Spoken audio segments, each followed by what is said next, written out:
Magandang hapon sa lahat ng aking friends and family sa Facebook. Third day ng impeachment trial, Wednesday.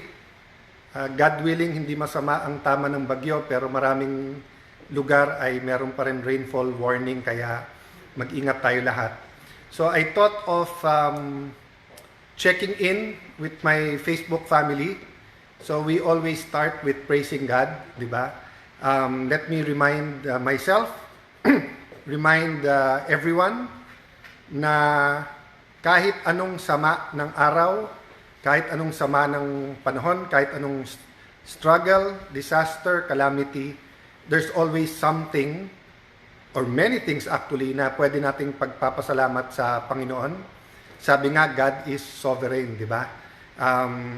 Naalala ko po yung lecture nung isang pastor nung sinasabi niya, di ba, na si Moses sa lahat ng ginawa niya para sa Israel, para sa Israelites, sa pagsunod niya sa Panginoon, gustong-gusto niya makapasok sa promised land. Nag-argue pa siya, at sabi nga ng Panginoon, huwag ka na mag-argue.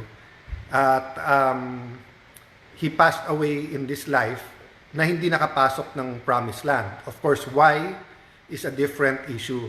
But remember one time, di ba, Brad Jeremiah, yung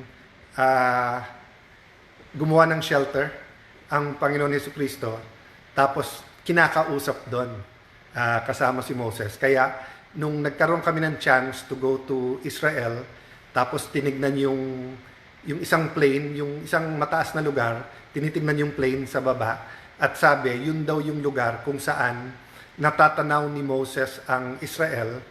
Pero actually, so I think nasa Jordan side to. Nasa Jordan, so tinitingnan yung Israel, pero hindi pa siya nakapunta doon. So I'm not exactly sure nung location, but my point is, we cannot second guess God.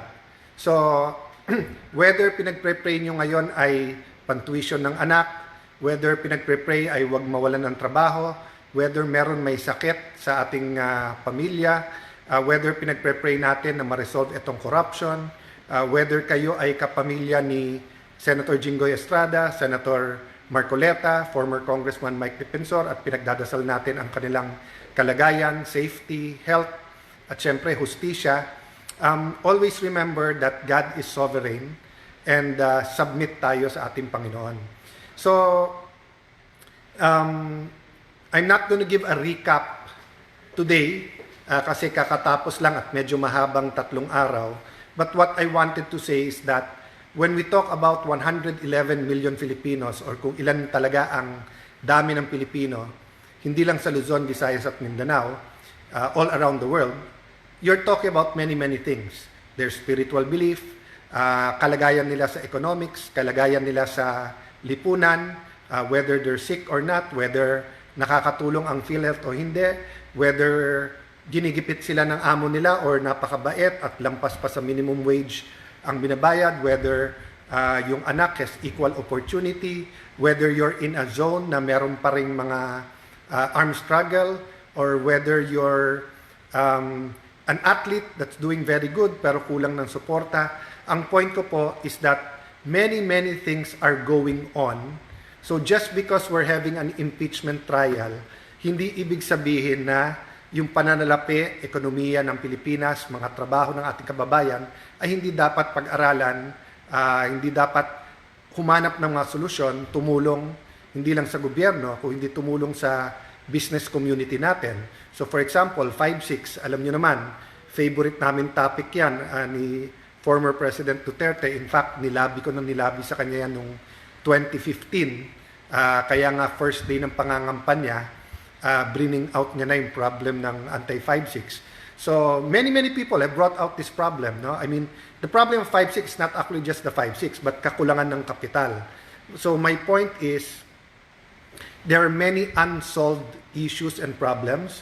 Hindi lang yung impeachment, hindi lang yung flood control. So, we have to find a way to address all of that simultaneously. We have to find a way to rise above. So kahapon medyo natutuwa ako para sa Vietnam kasi may mga naging kaibigan ako dyan nung ako yung naging foreign secretary ng ating bansa. Pero nalulungkot ako para sa Pilipinas. Kasi nga, martial law baby ako, 1970. Lumaki ako na binabantayan ng American politics.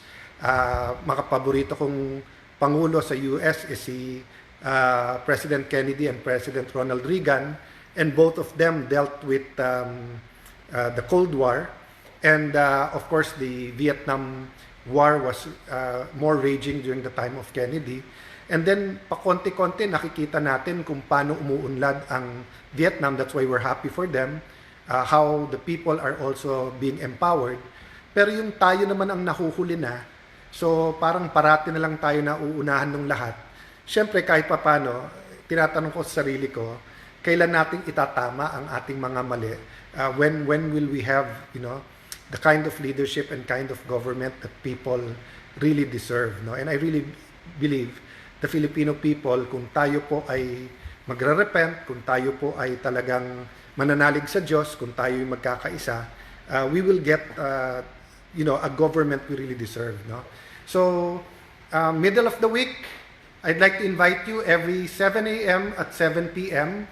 May iba't ibang mga tao who are praying for the nation, nation building, praying for our leaders, praying na magbago ang ating bansa. So 777 yan. Pwedeng 7 a.m., 7 p.m., pwedeng pareho, 7 days a week. So, muli, binabati ko lang po kayong lahat.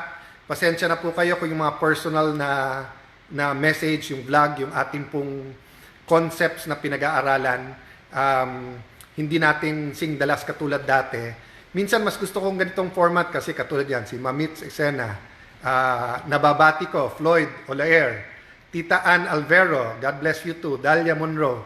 Kasi nga, since May 11, nung naging Senate President tayo during that time, medyo mas formal yung setup natin nung pagbablog.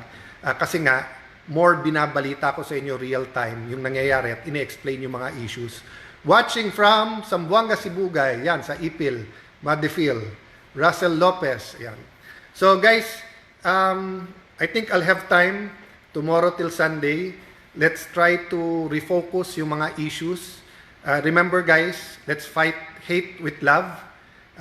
Pati yung mga nagkcurse sa atin, yung nagplaplano laban sa atin, pag-pray natin. Pinsan, Joey, thank you for being so supportive. Hindi ko naka-comment sa page mo, pero nakikita ko parate.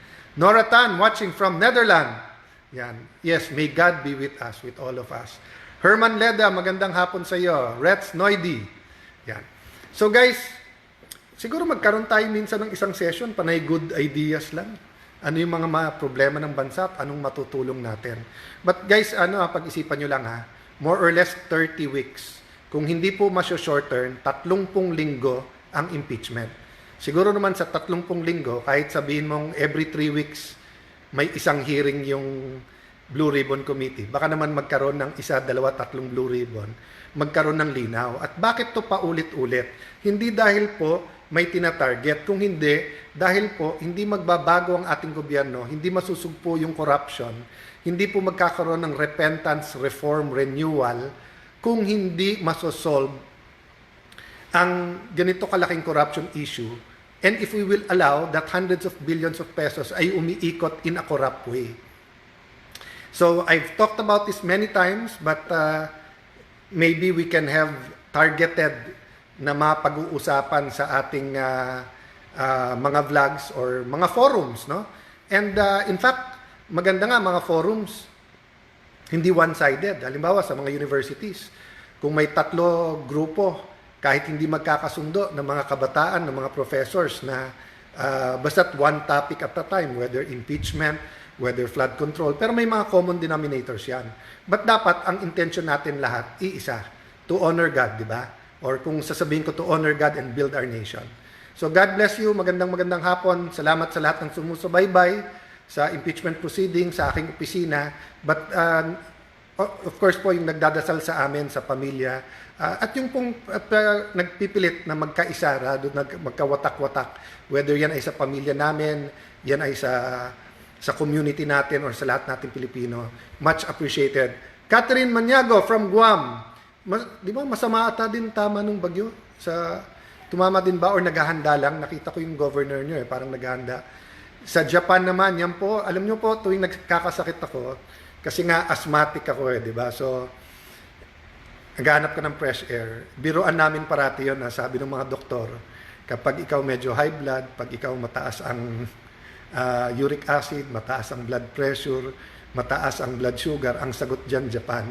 Kasi napakaganda ng kultura, daming Pilipino, kahit murang pagkain, napakasasarap. But yun nga, medyo sa ngayon, sobrang daming trabaho dito. So yung OFW group na nag-iimbita dyan sa Japan na dapat kasama namin last week ba o 2 weeks ago, pagpasensya nyo na. And then sunod-sunod din kasi yung calamity. So may mga rehabilitation work tayo na gustong bigyan ng oras. Jackie Fernandez, Bing Miranda from UAE. So assalamualaikum sa lahat ng kapatid natin mga Muslim.